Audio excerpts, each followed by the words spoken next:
Pemirsa, selamat berjumpa kembali di saluran kita Stipan Channel. Sebagai implikasi dari pemilu kada serentak tahun 2024, ada sekitar 271 kepala daerah yang harus diganti oleh pejabat sementara. Tentu menjadi sebuah pekerjaan yang berat bagi pemerintah pusat maupun pemerintah daerah. Kepala Sekolah Tinggi Ilmu Pemerintahan Abdi Negara, Dr. Sumarsono MDN, berpengalaman menjadi penjabat kepala daerah. Beliau sukses mengantarkan pemilu kada di Sulawesi Utara, di Provinsi DKI Jakarta, dan juga mengantarkan suksesnya pemilu kada di Provinsi Sulawesi Selatan. Dalam sebuah diskusi di Tribun News, Ketua Stipan Dr. Sumarsono MDN akan berbagi cerita, berbagi pengalaman, dan kiat sukses menjadi seorang penjabat kepala daerah. Pemirsa, kita saksikan selengkapnya.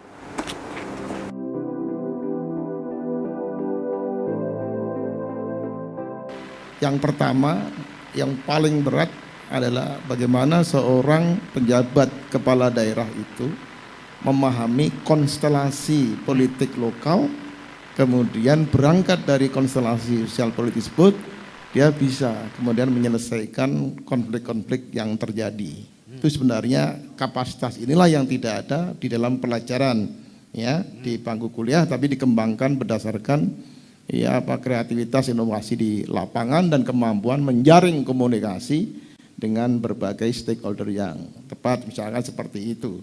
Jadi kalau misalnya seperti di DKI Jakarta, nggak pernah saya bayangkan saya harus menghadapi demonstrasi 10-12 juta.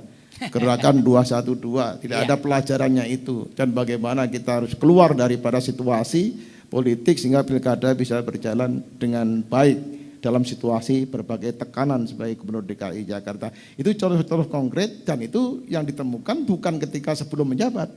Pada saat menjabat situasi itu terjadi, dan sebagai pejabat gubernur kita harus tanggung jawab penuh karena tidak ada gubernurnya. Jadi kita harus menjabat.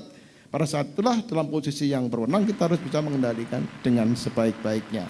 Nah, pengalaman dari 3 gubernur itu yang kuncinya sebenarnya bagaimana kita membangun ya, khususnya interaksi stakeholders itu dengan berbasis budaya setempat. Jangan lupa, saya sebagai gubernur beragama Islam ditempatkan di Sulawesi Utara. Bisa bayangkan kalau saya tidak memiliki basis pendekatan saya kultur Sulawesi Utara. Jadi contoh-contoh konkret adalah itu. Tapi kemudian kita punya kreasi di lapangan lah. Alhamdulillah kita canangkan namanya gerakan Marijo Kamanado. Sampai hari ini masih berlangsung. Marijo Kamanado. Oh, Marijo Kamanado. Marijo Kamanado barisnya mari ayo ke Manado. Itu sebagai ikonik yang bisa menyatukan seluruh semangat Sulawesi Utara untuk membangun kembali bahwa Sulawesi Utara itu adalah provinsi Nyur Melambai. Bisa bayangkan saja. Sebagai daerah pariwisata, dengan kalimat itu lalu bisa menyatukan semangat. Jangan semua diarahkan ke pilkada, panas. Jadi harus dibuat proyek-proyek pendinginan seperti itu. Akhirnya semangatnya sama itu. Ditambah lagi dengan gerakan sulut menanam. Bagaimana Nyir melambai kalau tidak ada tanamannya, makin kering. Nah itu contoh-contoh konkret.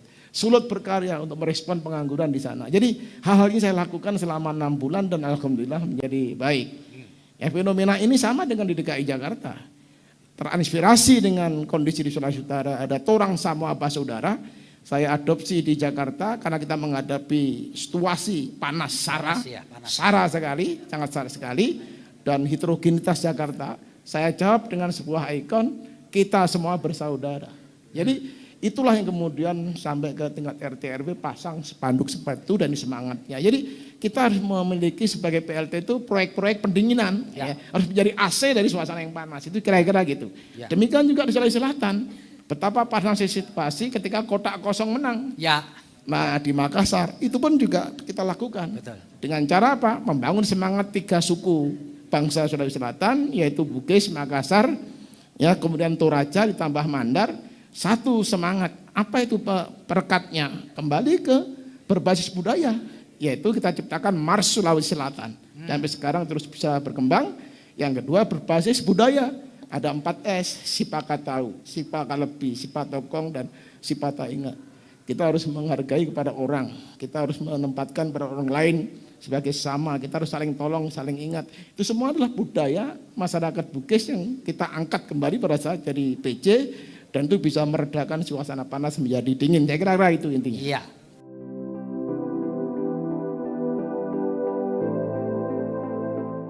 Kemudian urgensi keberadaan pimpinan sementara kepala daerah itu yang penting ya adalah pertama memastikan bahwa fungsi penyelenggaraan pemerintahan itu berjalan efektif.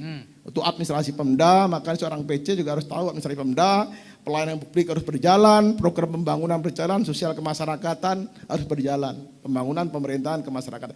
Kedua, memastikan bahwa peran, dukung, dan pengawalan terhadap penyelenggaraan pemilu pilkada serentak itu di daerah itu sebaik mungkin. Itu intinya, lalu berkoordinasi dengan KPUD dan Bawaslu. Jadi seorang PJ erat sekali dengan KPUD dan Bawaslu sebagai penyelenggara. Terakhir, memastikan situasi dan kondisi daerah kondusif. Intinya itu ya, kondusif dan mengelola semua unsur berinteraksi dengan baik. Kata kunci sukses menurut saya, apa itu?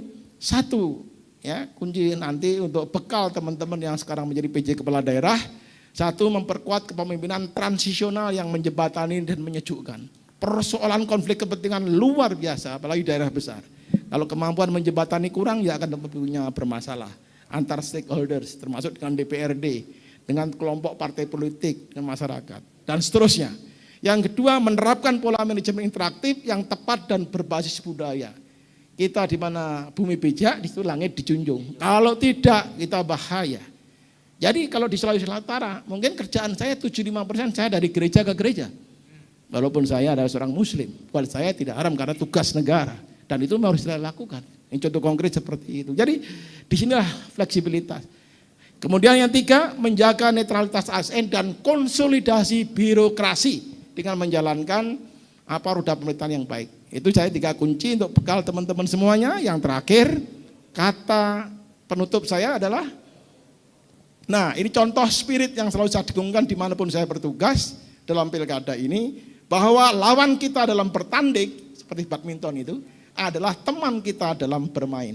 Sehingga kalau selesai pilkada, tidak usah kita teruskan konfliknya, karena toh kita berteman. Ibarat badminton sebelah dengan sini, tanpa ada lawan bertanding, kita tidak bisa bertanding sebagai teman. Jadi saya kira itu kata kuncinya.